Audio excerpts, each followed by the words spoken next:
Šią šventą dieną tilsiu, aš noriu tau paskirti ir laisvas nuo visų darbų pagalbą tavo girti ir melstis tau, giedot linksmai, klausyti žodžio nuolankiai ir tavo garbę skelbti. Leiski pradėti rytą šį su maldomis bei giesme. Duok širdį tikrą tilsį, šią šventą dieną šviesią. Tavim giliai, ištikimai, tikėti ir gyvent šventai. Aš noriu kaip krikščionis. Malonė mūsų viešpaties Jėzaus Kristaus, meilė Dievo Tėvo ir bendrystė šventosios dvasios teesie ir tepasilieka su mumis visais.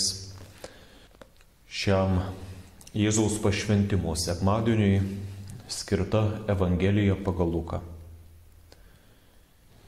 Pasibaigus Mozės įstatymo numatytoms apsivalymo dienoms, Juozapas ir Marija nunešė kūdikį į Jeruzalę paaukoti viešpačiui, kaip parašyta viešpaties įstatyme, kiekvienas pirmgimis berniukas bus pašvęstas viešpačiui ir duoti auką, kaip pasakyta viešpaties įstatyme, porą purplelių arba 2 balandžiukus.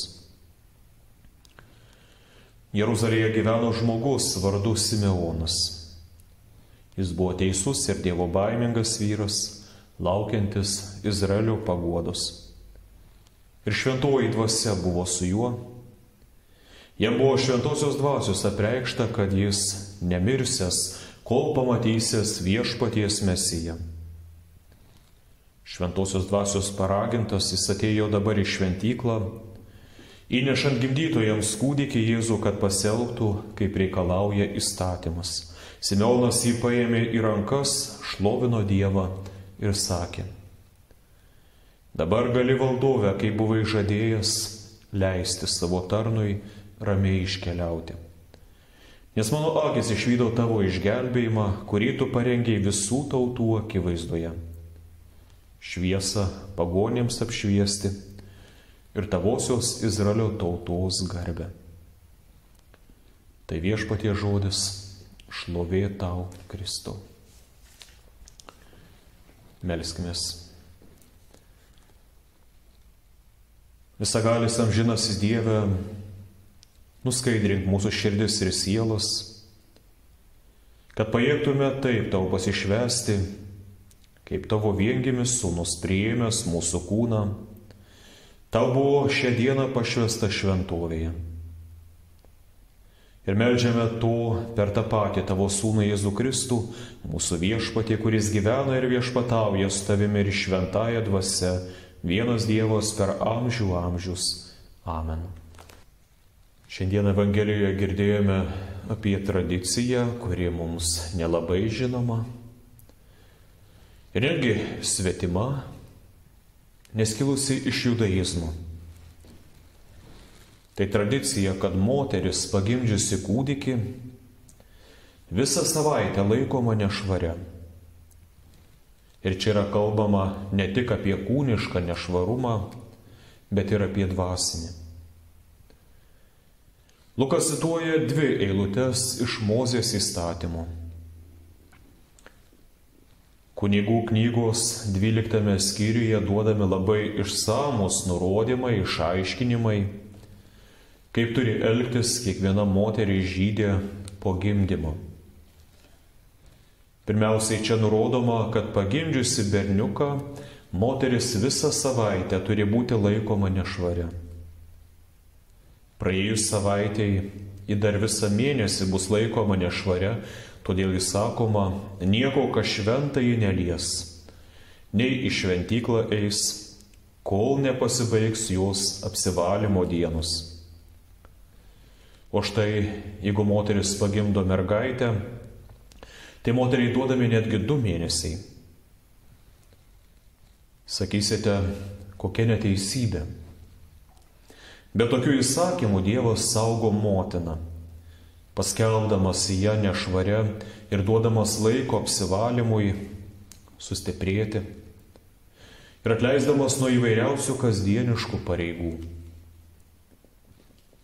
Nors mums šiame dvasinio atbukimo amžiuje vis vien labai sunku suprasti, kodėl po gimdymo moteris laikoma nešvaria.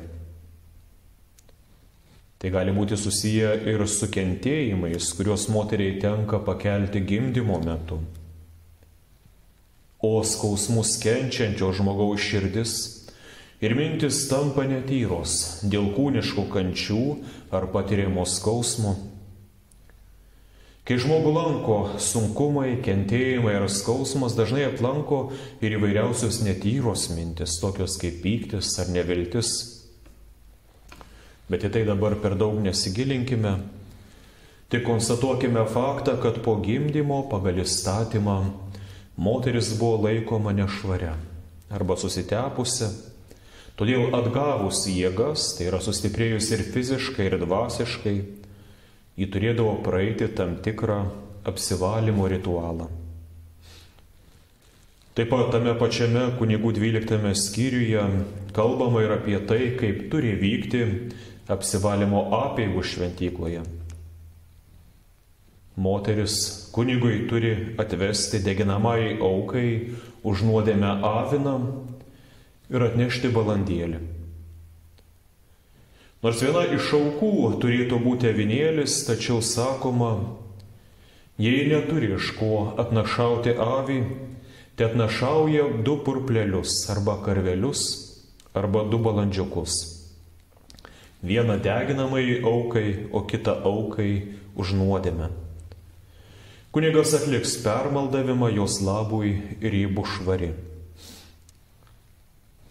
Tad toks yra dieviškas įstatymas. Netgi kai mes nesijaučiame ko nors kalti ar nešvarus, nes nematome, kad būtume nusidėję kokiais ypatingai nedorai žodžiais, poelgiais ar darbais ar mintimis, vis vien yra skelbiama mus esant nešvariais prieš Dievą ir reikalaujama, kad apsivalytume. Šiandieną, jei matome, kad kūdikio apipjaustymą Viešpats yra pakeitęs dvasinio apipjaustymo krikšte,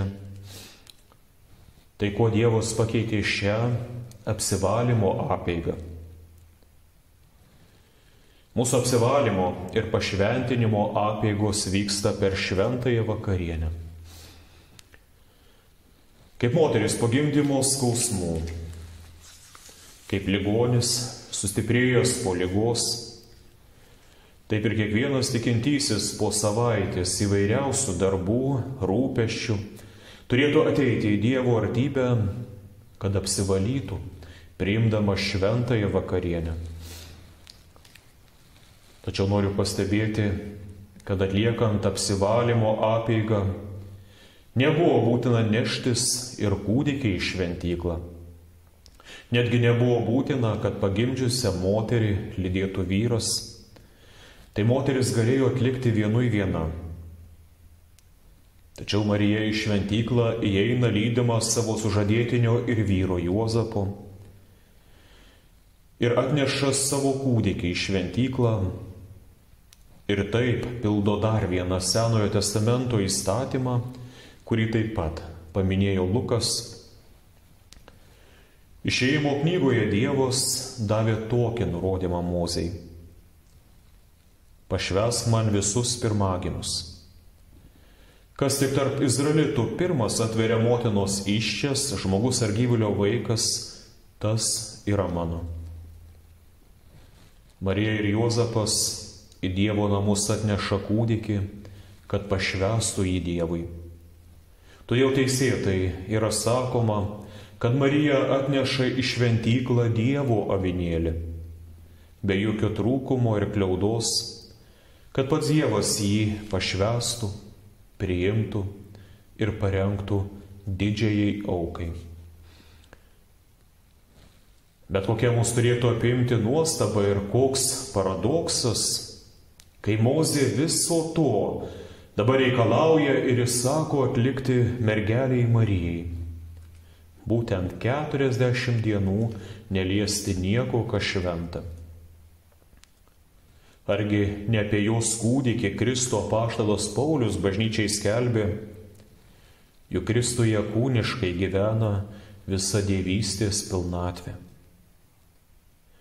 Ir kaip jie, pildydama šį įsakymą, būtų galėjusi visą mėnesį net neprisiliesti prie savo kūdikio,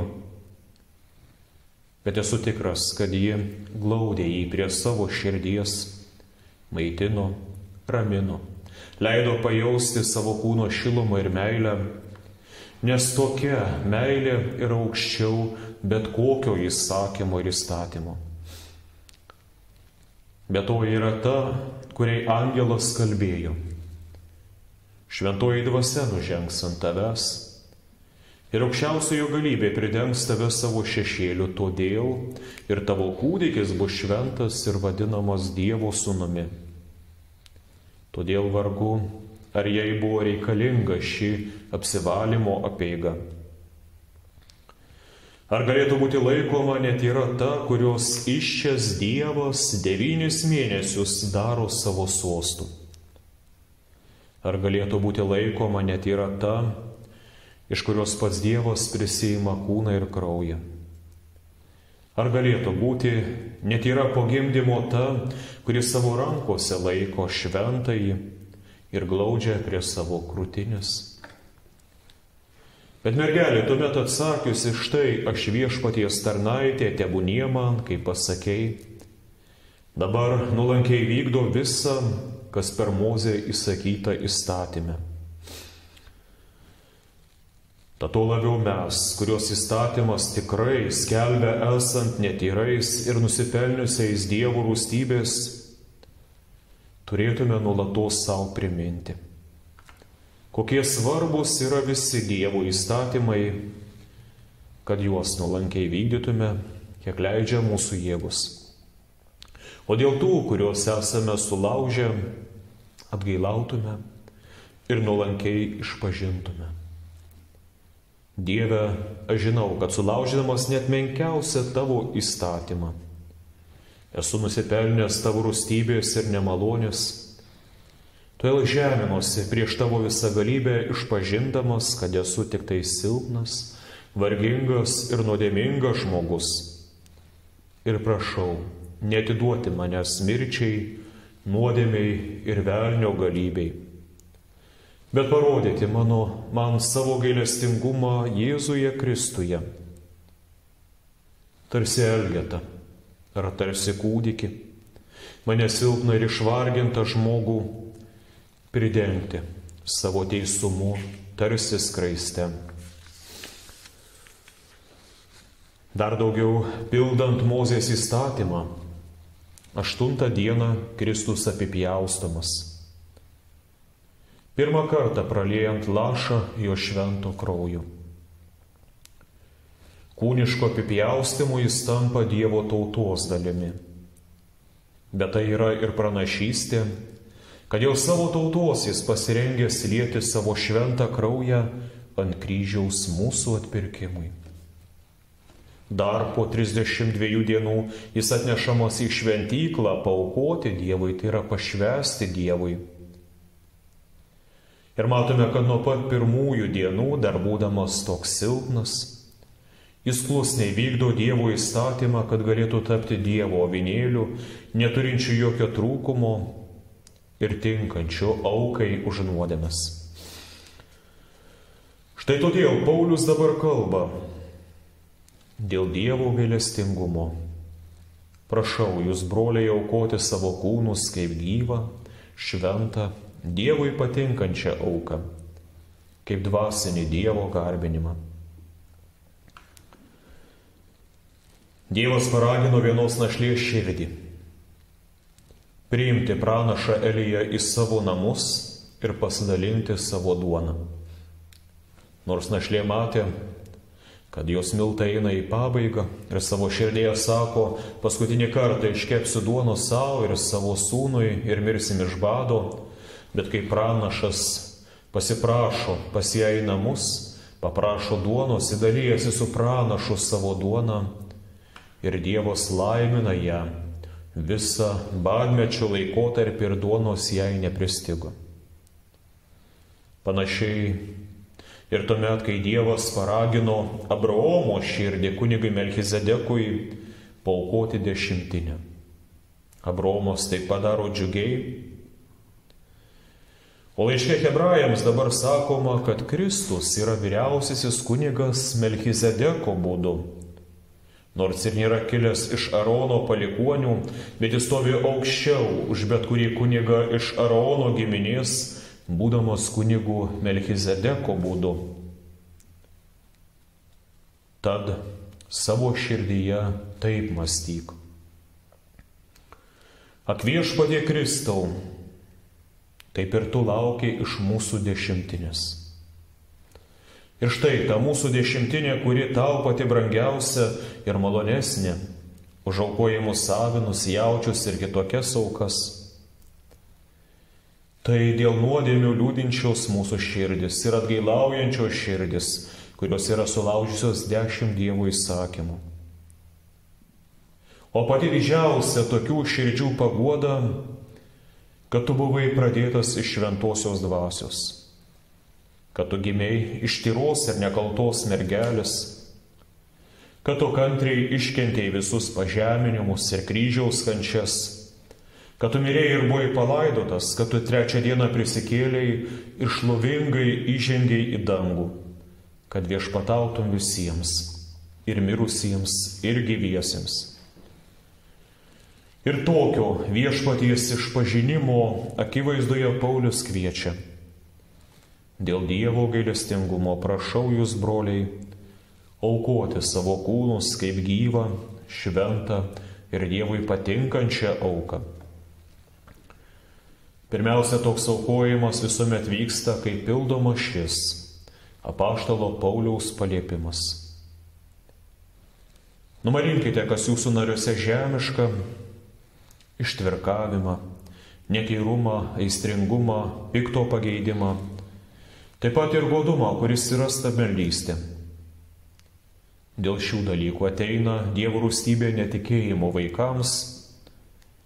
Jūs irgi kadaise taip elgėtės gyvendami tarp jų, bet dabar jūs visą tai pameskite.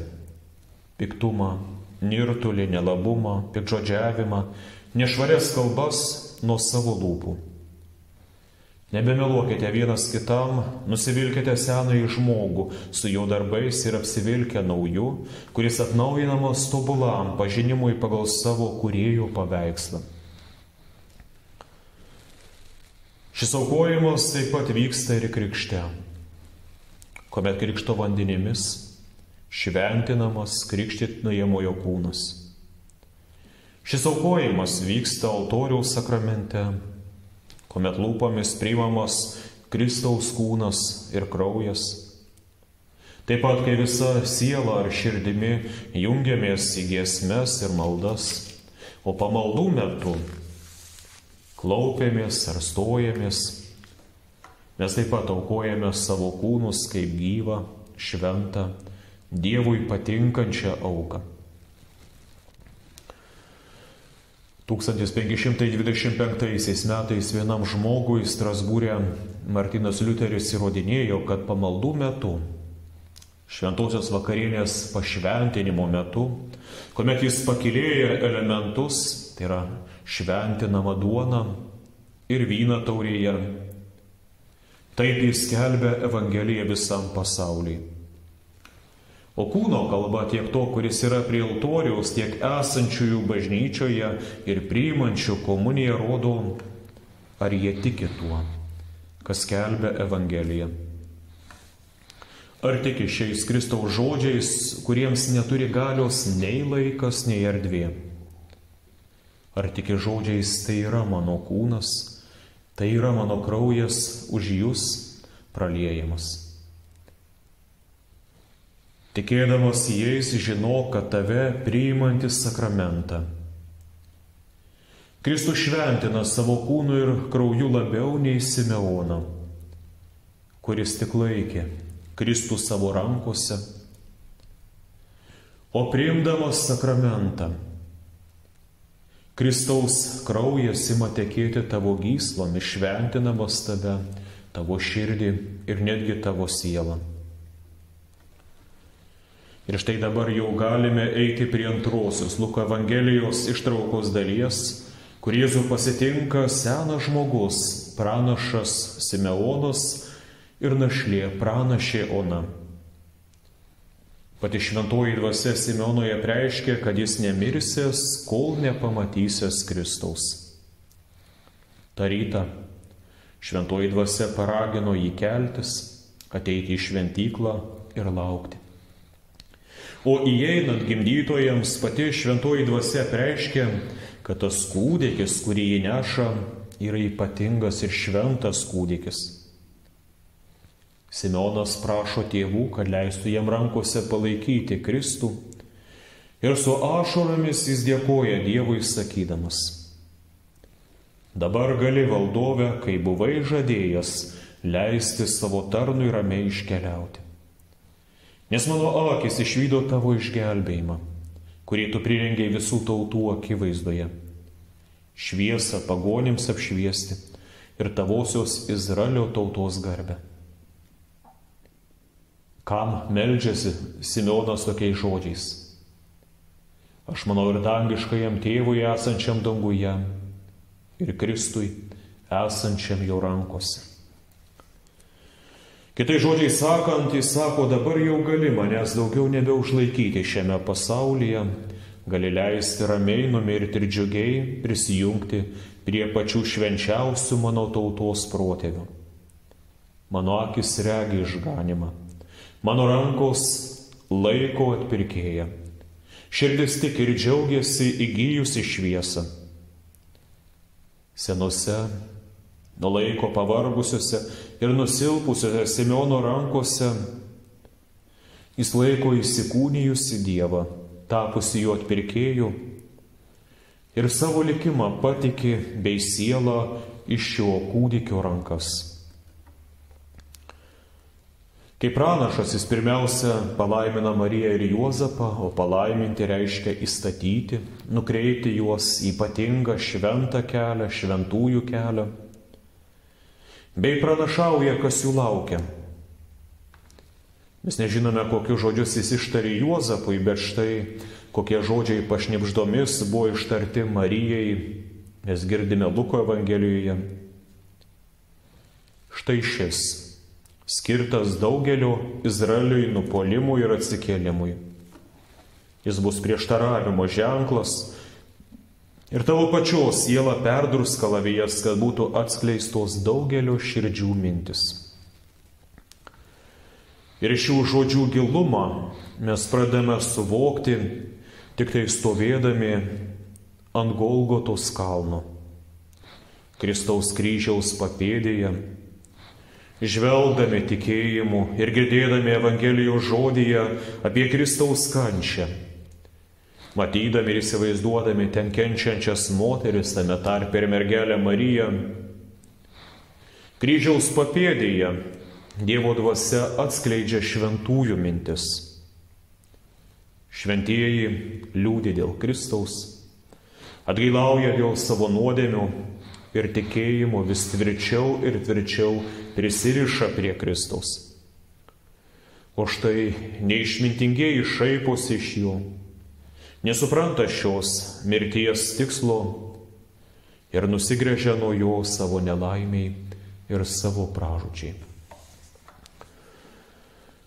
Tad, mylimieji, viešpatyje, girdėdami tokią gražią Evangeliją ir liudijimus, pririškite savo širdis prie Kristaus, Savo sielas, kaip Simeonas, patikėkite į jo gailestingąsias rankas.